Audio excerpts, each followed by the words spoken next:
Hi friends, நம்ம இன்றைக்கி சப்பாத்தி கல்லி பற்றி பார்க்க போகிறோம். சப்பாத்தி கல்லி எப்படின்னா அதை இந்தியன் ஃப்ரூட்டுன்னு சொல்லுவாங்க.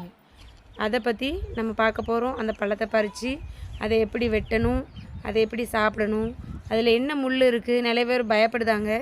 ஆனால் அதை நம்ம சேஃபாக ஹேண்டில் பண்ணோன்னா நம்ம அந்த அந்த பழத்தோட நன்மையை நம்ம பெற்றுக்கொள்ளலாம்.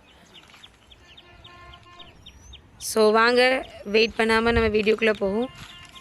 இப்போதைக்கு ஃப்ரூட் கலெக்ஷன், அதுக்கப்புறம் அதை எப்படி சேஃபாக ஹேண்டில் பண்ணி கட் பண்ணணும் அப்படின்ட்டு வீடியோவில் காட்டப்படுறது.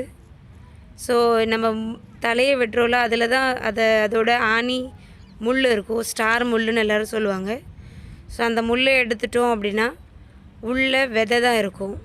ஸோ அதை நம்ம வாயில் போட்ட உடனே அது பஞ்சு போல் அப்படி வாயில்.